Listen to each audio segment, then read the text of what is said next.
और जिस तरह इस देश को बेवकूफ बनाया है पिछले 12 साल में, उसके बाद तो कोई आपसे चाय भी नहीं खरीदेगा।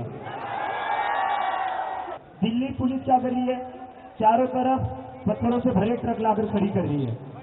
बीजेपी वाले अपने गुंडे भिजवाकर वही पत्थर दिल्ली पुलिस वालों पर फिटवा रही है। तो बीजेपी वाले पुलिस को पीट रही है, पुलिस हमें पीट रही है। और आप किसी एक पार्टी की पुलिस नहीं हो, आप इस देश की पुलिस हो, आप किसी एक पार्टी की पुलिस नहीं हो। अगर आपको एक पार्टी की पुलिस बननी है तो जो खाकी वर्दी है उस खाकी वर्दी को निकाल दीजिए, बीजेपी हेडक्वार्टर के सामने चले जाइए और वहां चिल्लाइए मैं भी चौकीदार। अगर हम ऐसे पीसफुली और नॉन वायलेंस के थ्रू यहाँ बैठे रहना, जीत हमारी होगी और धर्मेंद्र प्रधान का इस्तीफा लेकर ही आ जाए, यहाँ से जाए। जिस तरह इस देश को बेवकूफ बनाया है पिछले 12 साल में, उसके बाद तो कोई आपसे चाय भी नहीं खरीदेगा। और उसके बगल में फिर होम मिनिस्टर का समोसे का ठेला लगाना पड़ेगा होम मिनिस्टर को। और दिल्ली पुलिस से मेरी रिक्वेस्ट है, जिस दिल्ली पुलिस ने बच्चों को बेरहमी से पीटा, लड़कियों को बेरहमी से पीटा, लड़कियों के कपड़े फाड़कर उन्हें पीटा, पूरी दुनिया में आपकी तू हो रही है, पूरी दुनिया में आपकी बदनामी हो रही है। फिर आप तो हो बदनामी के लायक, लेकिन आपके वजह से इस देश की भी बदनामी हो रही है। इस देश की कैसी पुलिस है? आपके वजह से हमारे भारत देश का नाम बदनाम हो रहा है। तो सुधर जाइए, दिल्ली पुलिस वालों भी सुधर जाइए, अपने देश की बदनामी मत करिए। और हो क्या रहा है? ये बीजेपी वाले क्या कर रहे हैं? दिल्ली पुलिस क्या कर रही है? चारों तरफ पत्थरों से भरे ट्रक लाकर खड़ी कर रही है। बीजेपी वाले अपने गुंडे भिजवाकर वही पत्थर दिल्ली पुलिस वालों पर फिटवा रही है। तो बीजेपी वाले पुलिस को पीट रही है, पुलिस हमें पीट रही है। तो पुलिस वालों आप लोग भी थोड़ा दिमाग लगाओ। हम लोग तो अपनी इज्जत करते हैं, आपको तो पीट रहे, भाजपा के गुंडे ही आपको पीट रहे हैं।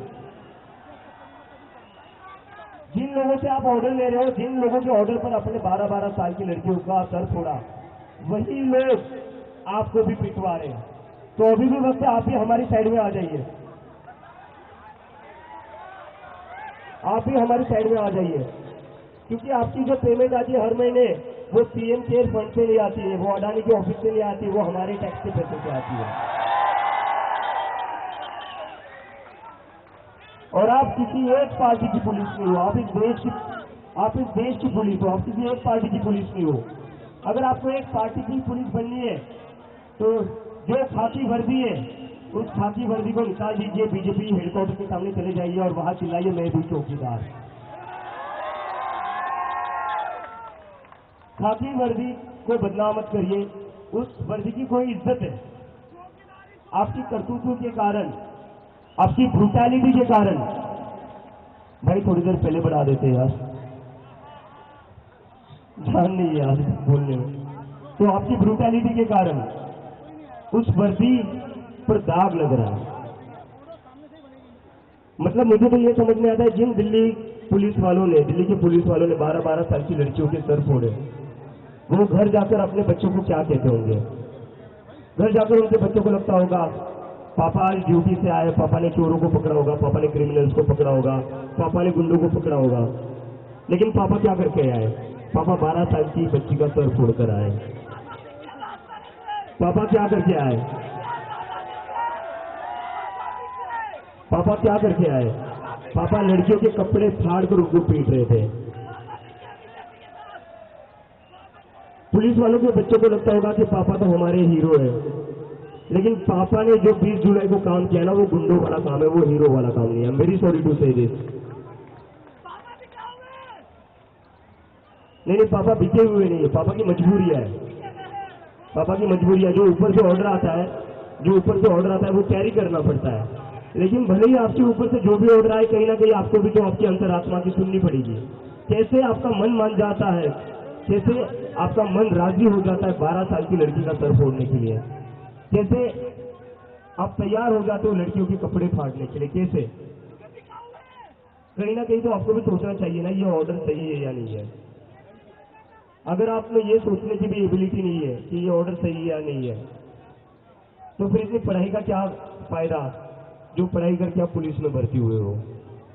आईटी सेल में ही चले जाते, बीजेपी में ही चले जाते। क्योंकि बिना पढ़ाई तो वहीं पर प्रमोशन ज्यादा होते हैं।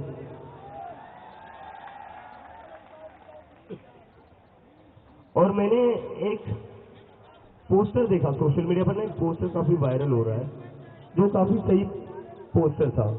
वो पोस्टर क्या था? वो पोस्टर था बीजेपी वालों के लिए कि स्टूडेंट्स से इसलिए पेड़ दिया, अगर रेपिस्ट होते तो एमएलए या एमपी बना देते।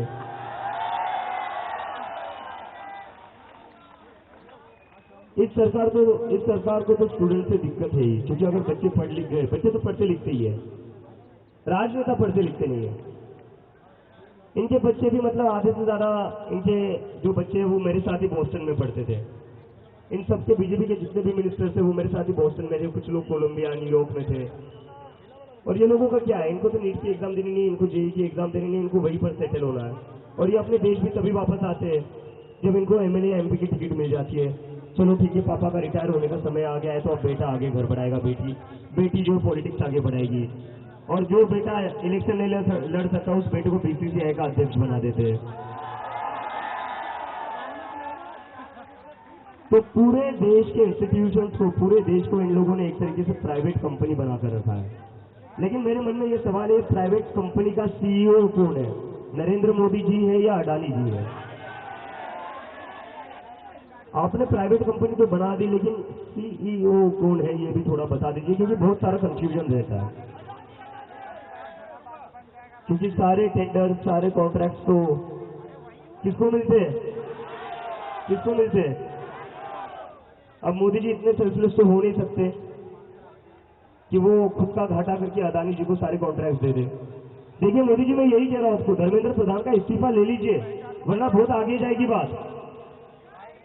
फिर बात बस धर्मेंद्र प्रधान तक नहीं रहेगी, आपके सारे काले चिट्ठे निकाले जाएंगे।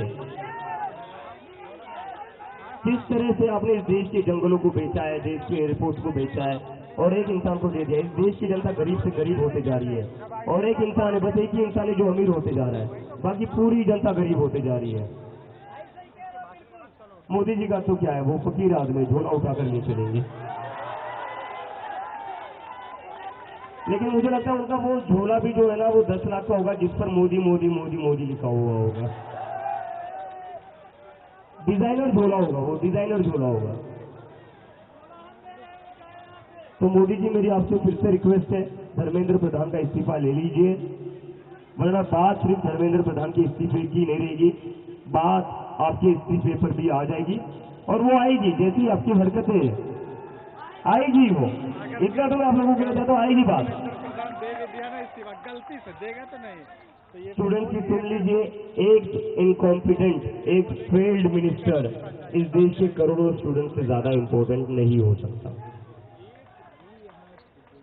और अगर एक फेल्ड और इनकॉम्पिटेंट मिनिस्टर इन करोड़ों स्टूडेंट से ज्यादा इंपॉर्टेंट है, तो याद रखना, चुनाव में आपको इनमें से कोई भी वोट नहीं करेगा। और ये बात बस स्टूडेंट की नहीं है, एक स्टूडेंट पर लाठी चलाओगे ना तो समझ लो उसके घर के 4 वोट कम होंगे।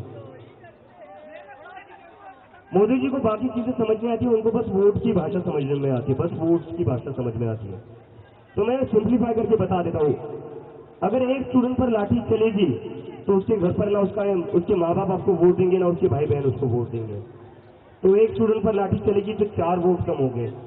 और वैसे भी आपको वोट मिलकर कितने वोटों से आप प्रधानमंत्री बनते हो? 35-40% वोट से वोट शेयर से आप प्रधानमंत्री बने हो। 60% देश की जनता तो वैसे भी आपके खिलाफ है। उस 40% में से भी अगर 20% कम हो गए तो रेलवे स्टेशन पर चाय की टपरी खोलनी पड़ेगी। तो ठीक है दोस्तों, कोई बैठकर थका तो नहीं है? देखिए कितने लोग आज आप पहली बार आए? अरे बाप रे! और कितने लोगों का ये जिंदगी में पहला प्रोटेस्ट है?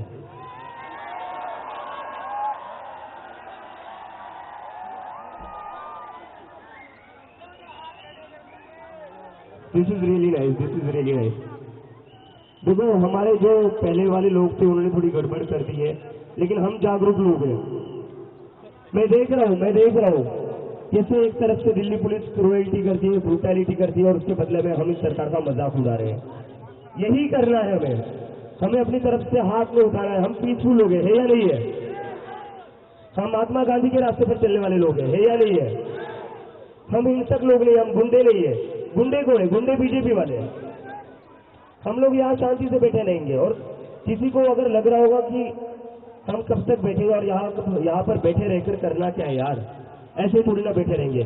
जब भी आपके मन में ये सवाल आए तो ये बात जरूर याद रखना, मैं यहाँ पर 34 दिनों से बैठा हूँ। ये जो हमारी पूरी टीम है यहाँ पर 34 दिनों से बैठी हुई है।